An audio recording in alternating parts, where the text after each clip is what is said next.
नमस्कार, news India देख रहे हैं आप और आपके साथ मैं हूं सुरभि तिवारी और राजधानी एक्सप्रेस खबरों का वक्त हो चला है। तो सबसे पहले खबर आपको हरियाणा से जुड़ी हुई बता देते हैं। हरियाणा में बीजेपी का प्रचार तेज हो चुका है। दरअसल सीएम पुष्कर सिंह धामी चुनावी रैली आज वो कर रहे हैं। कलानौर रोहतक में सीएम धामी की रैलियां बताई जा रही है। तो बीजेपी उम्मीदवारों के समर्थन में वोट करने के लिए वोट की अपील करने के लिए ये दौरा, ये रैली बताया जा रहा है। तो जम्मू कश्मीर के साथ ही बीजेपी नेतृत्व ने मुख्यमंत्री पुष्कर सिंह धामी को हरियाणा विधानसभा के चुनाव में भी मोर्चे पर उतार रखा है। मुख्यमंत्री आज कलानौर रोहतक में बीजेपी प्रत्याशी के समर्थन में जनसभाओं को संबोधित करेंगे। इससे पहले सीएम धामी ने पंचकुला में जनसभा को संबोधित करते हुए बीजेपी के पक्ष में वोट की अपील की थी। और आज सीएम धामी हरियाणा दौरे पर है, तो जहां वे जनसभाओं को संबोधित भी करेंगे और साथ ही बीजेपी उम्मीदवारों के पक्ष में समर्थन जुटाने की कोशिश भी करेंगे। बता दें कि हरियाणा की 90 विधानसभा सीटों पर 5 अक्टूबर को मतदान होगा। वोटों की गिनती 8 अक्टूबर को की जाएगी। और आज जब पुष्कर सिंह धामी यहां पहुंच रहे हैं, तो इसको लेकर के जानकारी हम आपको दे रहे हैं कि किस तरीके से कलानौर रोहतक में सीएम धामी रैलियों को संबोधित जिस दौरान करेंगे। वहीं इस वक्त हम आपको जानकारी दे दें कि हरियाणा में बीजेपी अपनी पकड़ को मजबूत बनाए रखने की कोशिश में जुटी हुई है, क्योंकि 10 सालों से सत्ता पर काबिज है बीजेपी। ऐसे में इस बार एंटी इनकम्बेंसी का सामना करना पड़ सकता है, क्योंकि जो ग्राउंड रिपोर्ट्स बता रही हैं, ऐसे में लोगों में नाराजगी कई मुद्दों को लेकर के है। और कांग्रेस भी इसी बात का दावा करती है कि बीजेपी चाहे कितनी भी कोशिशें कर ले, कितनी भी जोर आजमाइशें कर ले, लेकिन इस वक्त जो लोगों की नाराजगी बनी हुई है, उसी नाराजगी के कारण इस बार बीजेपी के वोट कटेंगे।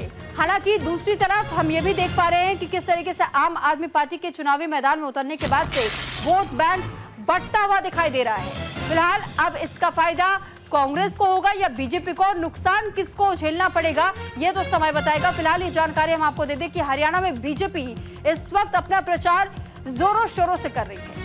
और चुनावी मोड में जिस तरह बीजेपी नजर आ रही है, बीजेपी के अब तक कई स्टार प्रचारक हरियाणा की भूमि पर पहुंच चुके हैं और कई ऐसी जनसभाएं भी की जा चुकी हैं, जिसमें जनता को साधने के साथ साथ वोट की अपील करते हुए तमाम स्टार प्रचारक देखे गए हैं।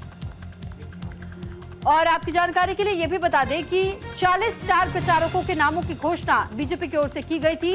इसमें मुख्य तौर पर कई बड़े राज्यों के मुख्यमंत्रियों का नाम शामिल किया गया था जो बीजेपी से जुड़े हुए हैं। और साथ ही साथ बीजेपी के नेताओं को लेकर के भी ये कहा जा रहा था कि अब तक के जो काम अधूरे रह गए, यहाँ तक इससे पहले आपको याद होगा कि पुष्कर सिंह धामी ही नहीं बल्कि उत्तर प्रदेश के मुख्यमंत्री योगी आदित्यनाथ भी जिस दौरान हरियाणा पहुंचे, तो उन्होंने भी कई बातों को उठाया था। और साथ ही साथ जब गृह मंत्री अमित शाह पहुंचे थे हरियाणा, प्रधानमंत्री नरेंद्र मोदी हरियाणा पहुंचे, तो अलग अलग जगहों से लोगों के बीच संबोधन के तहत एक संदेश जारी करने की कोशिश की गई थी। और ये कहा गया था कि रोजगार के लिए भी व्यवस्थाएं की जा रही हैं। साथ ही साथ ये भी कहा गया कि आपको याद होगा कि कांग्रेस की सरकार में जो एमएसपी मिला करती थी फसलों पर किसानों को, ऐसे में वो महज 2 फसलें ऐसी होती थी, लेकिन हमने 24 फसलों को लेकर के ये फैसला लिया और साथ ही एमएसपी की भी व्यवस्था की।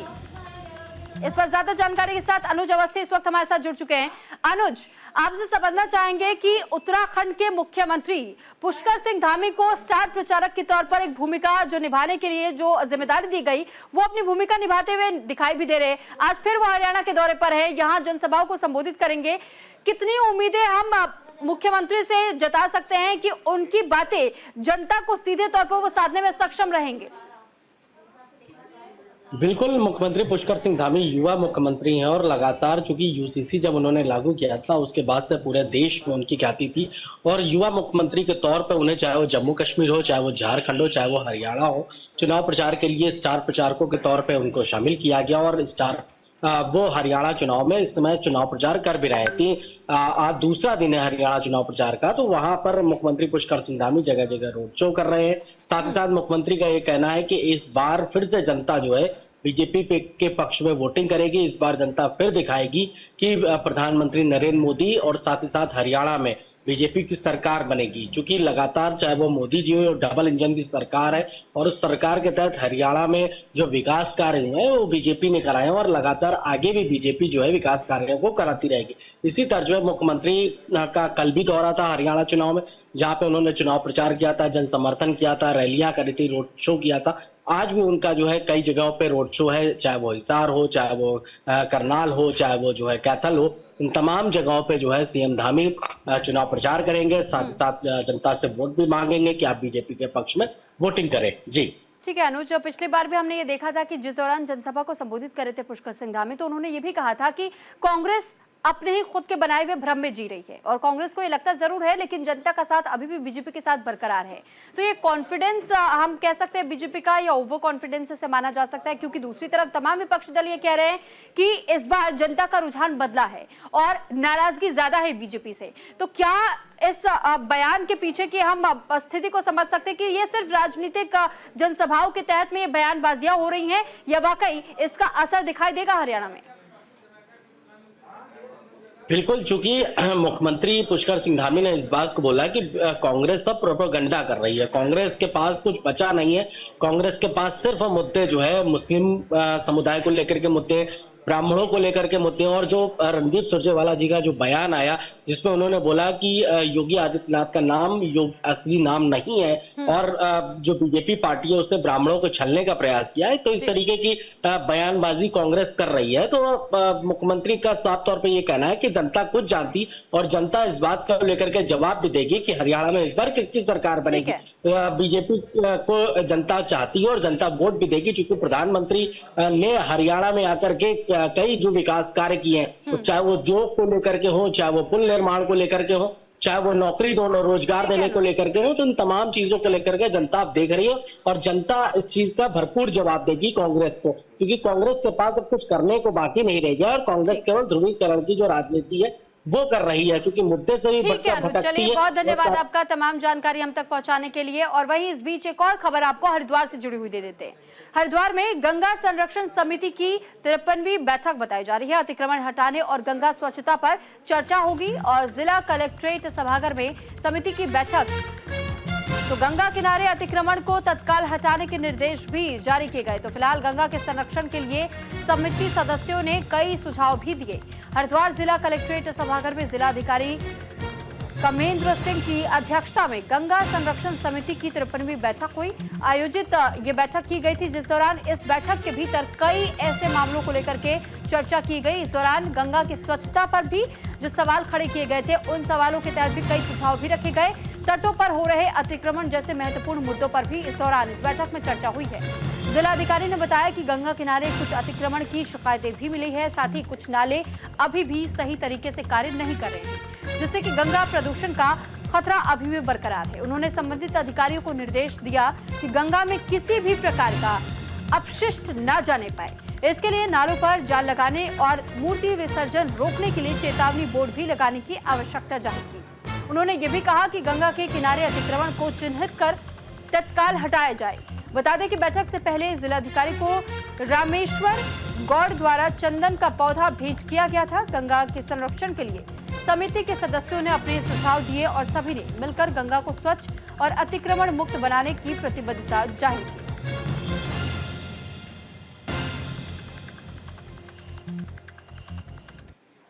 गंगा संरक्षण समिति की आज बैठक हुई है और इसमें विभिन्न बिंदु जो है चर्चा में आए हैं। विभिन्न NGOs और बाकी जो मेंबर्स थे सभी लोग उपस्थित थे और जो गंगा में कुछ एक सूचनाएं मिली हैं कि उनके बेल्ट में कुछ अतिक्रमण हुआ है और कुछ नाले जो है अभी भी जो है ट्रैप्ड नहीं है अच्छी प्रकार से, ऐसी शिकायतें मिली हैं। तो उन सभी पर निर्देश दिए गए हैं कि गंगा में किसी भी प्रकार का जो है अवशिष्ट नहीं जाना चाहिए, गंदा पानी किसी प्रकार का नहीं जाना चाहिए। और जहाँ जहाँ ऐसी आवश्यकता है, जैसे कहीं पे कोई कूड़ा डाल रहा है गंगा में तो वहाँ जाल लगाने की आवश्यकता है, या कोई मूर्तियों का विसर्जन कर रहा है तो वहाँ पे भी बोर्ड लगाने की आवश्यकता है। तो किसी प्रकार का जो है ऐसा कोई भी कार्य नहीं होना चाहिए जिससे गंगा प्रदूषित हो। तो वहीं उत्तराखंड पुलिस ने आयोजित किया है सेमिनार। देहरादून पुलिस मुख्यालय में सेमिनार का आयोजन किया गया था। साइबर क्राइम पर जागरूकता को बढ़ावा देने के लिए जोर दिए जाने के लिए सेमिनार का आयोजन हुआ था। सेमिनार में महिलाओं की सुरक्षा पर चर्चा भी की गई। पुलिस मुख्यालय देहरादून में सेमिनार जिस दौरान आयोजित किया गया, इस दौरान महिलाओं को खासतौर पर सेमिनार में शामिल किया गया था। सेमिनार में डिजिटल युग में महिलाओं की सुरक्षा और साइबर क्राइम पर जागरूकता बढ़ाने पर चर्चा की गई। सेमिनार में विशेषज्ञों ने मौजूद लोगों से सीधे संवाद करते हुए जागरूक किया। सेमिनार में डीजीपी अभिनव कुमार बतौर मुख्य अतिथि शामिल हुए। उन्होंने राज्य भर में महिला सुरक्षा के उपायों को लेकर जोर दिया। इस दिशा में उत्तराखंड पुलिस के प्रयासों की जानकारी भी साझा की गई।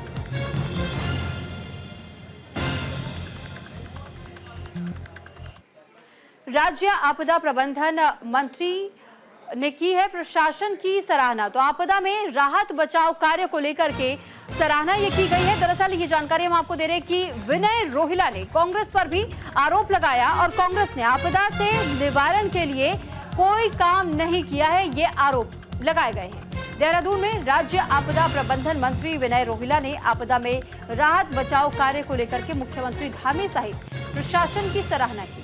उन्होंने कहा है कि इस बार राज्य में भीषण बारिश हुई, इस वजह से कई जगह पहाड़ दरक गए, सड़क टूट गई, लेकिन शासन प्रशासन की मुस्तैदी की वजह से आपदा में होने वाले नुकसान को काफी कम किया गया। जहां भी सड़कें और पुल टूटने की घटना सामने आई, तुरंत उस पुल या सड़क का मरम्मत का कार्य करवाया गया। वैकल्पिक मार्ग का निर्माण कर आवागमन को चालू किया गया। आगे उन्होंने कांग्रेस पर आरोप लगाते हुए कहा कि कांग्रेस अपने कार्यकाल में जिस तरह आपदाओं से बचाव के लिए किसी भी प्रकार का कोई काम नहीं करती थी, सिर्फ बचने की कोशिशें करती थी, तो ये एक बड़ा आरोप इसे आप मान सकते हैं। कांग्रेस को लेकर के उन्होंने कांग्रेस पर आरोप लगाए हैं। तो देवभूमि में प्राकृतिक आपदाओं का दौर लगातार देखने को मिल रहा है। इसी को लेकर राज्य आपदा प्रबंधन मंत्री ने प्रशासन की सराहना की है कि अब की जो सरकार है, अब की सरकार ने कई व्यवस्थाएं ऐसी की हैं, लोगों को जल्द से जल्द राहत पहुंचाए जाने का काम किया जाता रहा है। लेकिन जब कांग्रेस की सरकार होती थी तो उस दौरान हमने देखा है कि कैसे आपदा के दौरान लोगों को भारी दिक्कतों का सामना करना पड़ता था। जल्द मार्ग जो प्रतिबंधित उस दौरान कर दिए जाते थे और प्रभावित होते थे आपदाओं के कारण, उसे भी समय रहते नहीं खोला जाता था, बहुत ज्यादा समय लगता था। लेकिन आज की जो सरकार है वो लगातार इसके ऊपर भी काम कर रही है और तमाम सुविधाएं जहां लोगों को मुहैया करवाने की कोशिशें हैं, तो वहीं आपदाओं से निपटने की भी तमाम व्यवस्थाएं पहले से दुरुस्त की जा रही हैं। कांग्रेस की सरकार थी तो आपदा में क्या हुआ था, और चूंकि उत्तराखंड आपदाग्रस्त प्रदेश है तो उस दृष्टिकोण से और आपदा का आने का आकलन भी मौसम के हिसाब से बदलता रहता है। जैसे पहले पिछली बार हरिद्वार में बहुत आपदा थी, आज टिहरी में घनसाली क्षेत्र को आपदा ने पकड़ रखा है, केदारनाथ जी को पकड़ रखा है। तो आपदा मौसम की परिस्थितियों के हिसाब से आती, बढ़ती और घटती रहती है। ये राजनीतिक विषय कभी होना नहीं चाहिए किसी के बीच में भी। कांग्रेस यदि से राजनीति की चर्चा का विषय बनाती है तो उनके टाइम में भी बहुत सारे ऐसे लोग मरे और बहुत ऐसी घटनाएं हैं जिनकी चर्चा करना ये माना जाएगा कि हम आपदा को कोई संवैधानिक विषय देने जा रहे हैं।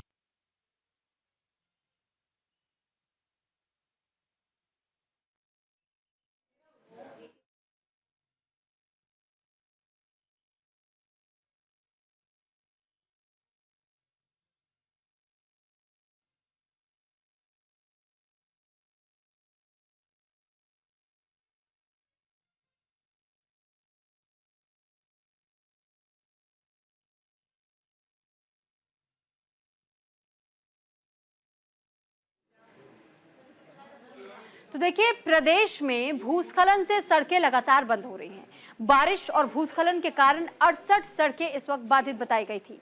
बंद सड़कों को बहाल के लिए तेजी से काम भी किया जा रहा है। सीएम पुष्कर सिंह धामी ने कई दिशा निर्देश अब तक तमाम अधिकारियों को जारी किए हैं। सीएम धामी को कारण भी सौंपा जा रहा है कि आखिर किन कारणों की वजह से इतने रास्ते अब तक बाधित हुए हैं और इस पर किस तरीके से काम किया जा रहा है। साथ ही कारण सहित विस्तृत स्टेटस रिपोर्ट आपदा प्रबंधन सचिव विनोद कुमार ने अधिकारियों से भी बातचीत की और इसे सीएम के पास सौंपा गया है।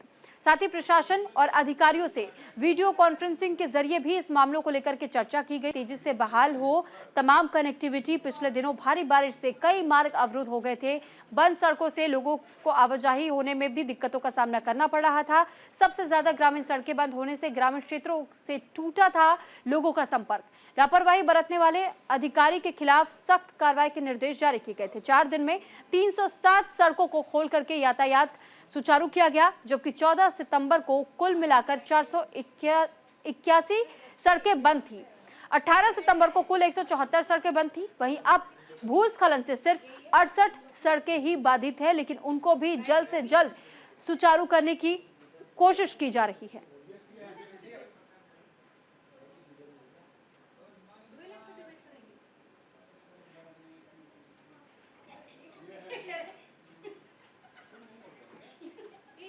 तो वहीं देवभूमि में आपदा से कुल 68 सड़कें बंद हुई हैं, जबकि बंद सड़कों को बहाल करने का प्रयास लगातार जारी है। आपदा प्रबंधन सचिव ने बंद सड़कों की समीक्षा की। सीएम धामी को सौंपी जाएगी बंद सड़कों की रिपोर्ट और 4 धाम यात्रा मार्ग सुचारू किया जाएगा।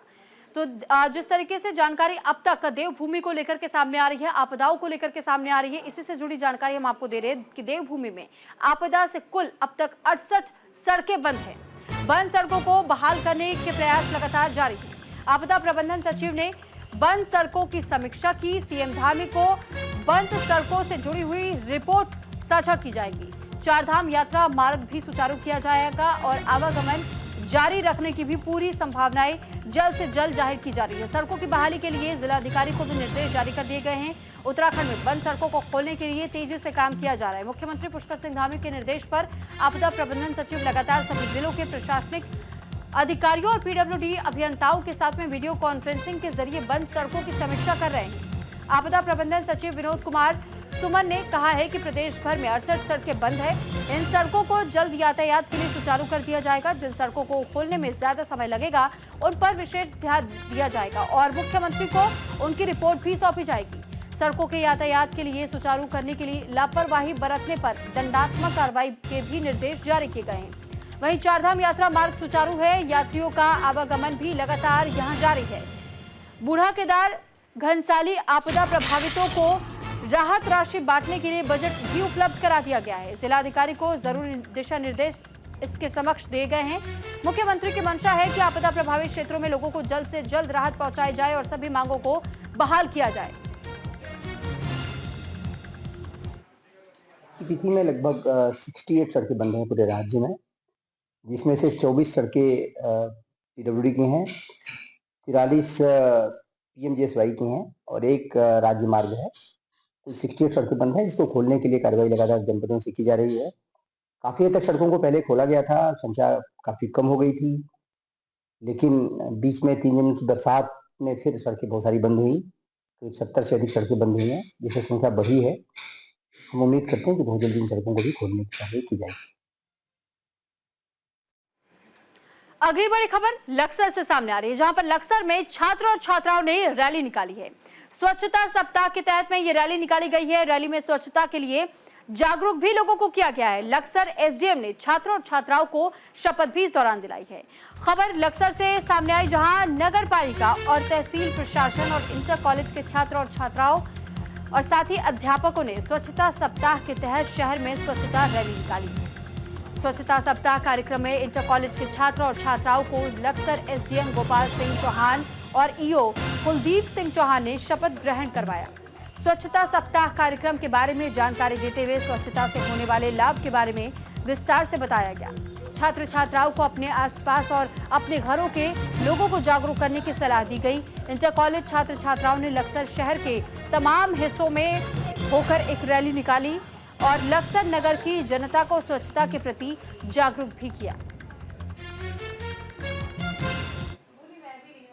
नगर पालिका जो लक्सर है, उनके तत्वाधान में इस रैली का आयोजन किया जा रहा है, क्योंकि सभी को पता है कि 2024 में हमारा जो स्वच्छता ही सेवा है, जो कार्यक्रम हमारा चल रहा है, 10 साल इसके पूरे भी हो रहे हैं और भारत सरकार की गाइडलाइन भी है, माननीय प्रधानमंत्री जी का विजन भी है और हमारे माननीय मुख्यमंत्री जी का विजन भी है कि हमारा देश भी स्वच्छ हो, हम भी गंदगी के प्रति, हम भी स्वच्छता के प्रति जागरूक हो। रेलवे फुटपाथों और पे जो कूड़ा कर रहे हैं उसको हम नियत स्थान डस्टबिन या फिर शादियों में डालें। मैं सभी नगर के जनमानस से अनुरोध करूंगा कि सार्वजनिक स्थानों पर कूड़ा न करें, नालियों गलियों इसको साफ सुथरा रखें। तो वहीं लक्सर में किसान यूनियन क्रांति गुट ने प्रदेश की नीतियों के खिलाफ रैली निकालकर प्रदर्शन किया। इस रैली में सैकड़ों कार्यकर्ताओं ने एकजुट होकर के हरिद्वार की जनता के साथ सौतेला व्यवहार करने का आरोप लगाया। और इस बाबत हमारे संवाददाता जसवीर सिंह ने यूनियन के राष्ट्रीय अध्यक्ष विकास सैनी से बातचीत की है। सुनिए।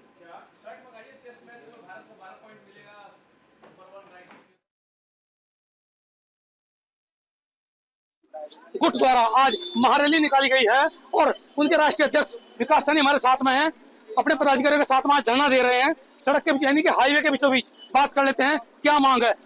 विकास जी, जिस तरह से आज आप ये विरोध कर रहे हैं, वजह क्या है? आप तो ये आरोप लगा रहे थे कि यहाँ तो कानून चले प्रदेश में। देखिए, पूरे देश में कौन से प्रदेश में 2 राजधानी है? 2 राजधानी किसी प्रदेश में है?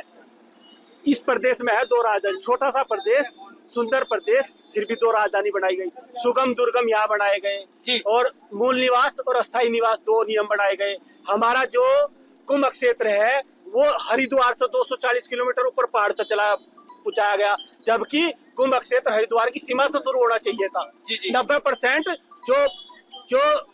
90% जो भक्त हमें हरिद्वार से वापस लौट गया। तुम बदमाश हैं? बदमाश है सारे, हर चौकी पर बदमाश है। आप ये कह रहे हैं कि भू कानून हो, खनन नीति हो या फिर बिजली की नीति हो, तमाम में कहीं ना कहीं भेदभाव। और एक नीति बता दो जिसमें हरिद्वार जिले के साथ भेदभाव नहीं किया जा रहा। सरकार मेरे साथ बैठे, वाक टू वाक और फेस टू फेस बात करे। हरिद्वार वासियों के साथ भेदभाव है, हरिद्वार की जनता के साथ सोतेला व्यवहार है हर जगह। तो इसके आगे जो आपके अध्यक्ष कह रहे हैं उस पर कायम है आप लोग? हम ये कह रहे हैं कि प्रदेश सरकार को चौकन्ना होकर सभी नागरिकों के हित में हरिद्वार जनपद वासियों को भी उतना ही सम्मान देना चाहिए जितने अन्य जिलों के लोगों को सम्मान। हरिद्वार जनपद वासियों को सम्मान देना चाहिए, अन्यथा मंत्रियों का विरोध होगा, मुख्यमंत्री का विरोध होगा, पूरी व्यवस्था ठप है। Jasvir Singh, news India, Laksar.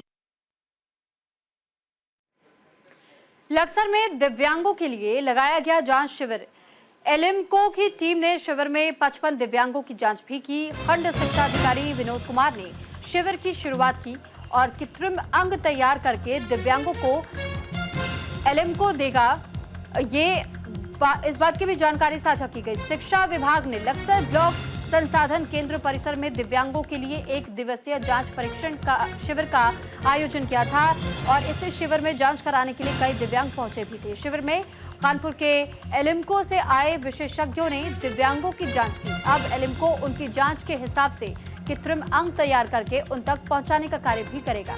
बता दें कि खंड शिक्षा अधिकारी विनोद कुमार ने शिविर की शुरुआत की। विनोद कुमार ने कहा है कि कृत्रिम अंग लगाने के बाद दिव्यांग होने की वजह से उनकी जिंदगी में आने वाली कठिनाइयां पहले के मुकाबले आसान हो जाएंगी।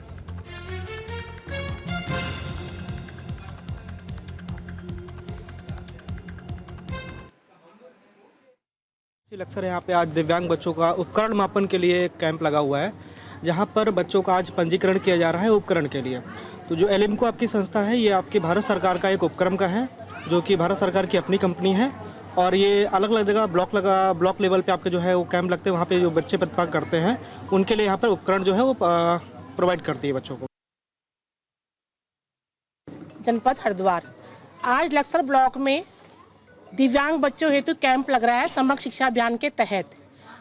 इसमें हमारे दिव्यांग शिविर में आज बच्चों का 47 बच्चों का रजिस्ट्रेशन हो चुका है अभी तक और अभी बच्चे हमारे कैंप में आ ही रहे हैं।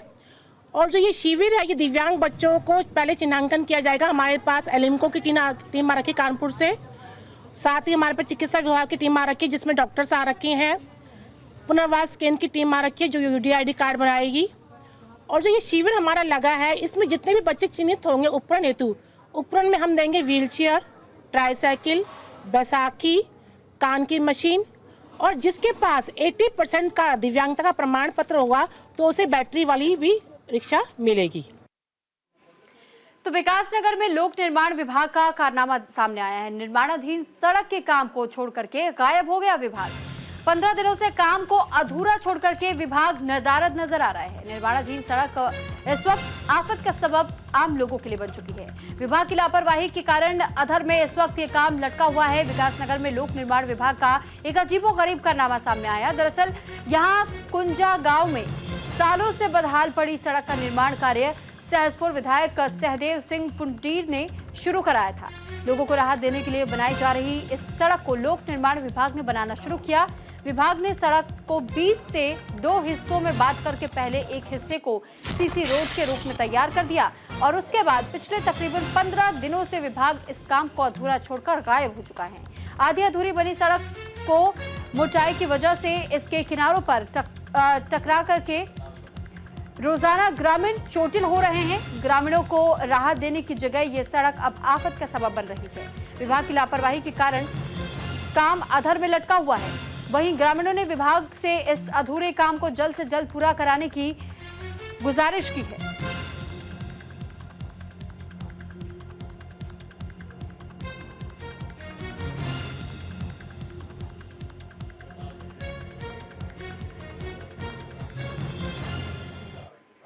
इसी के साथ फिलहाल इस बुलेटिन में इतना ही। आप बने रहिए न्यूज़ इंडिया के साथ।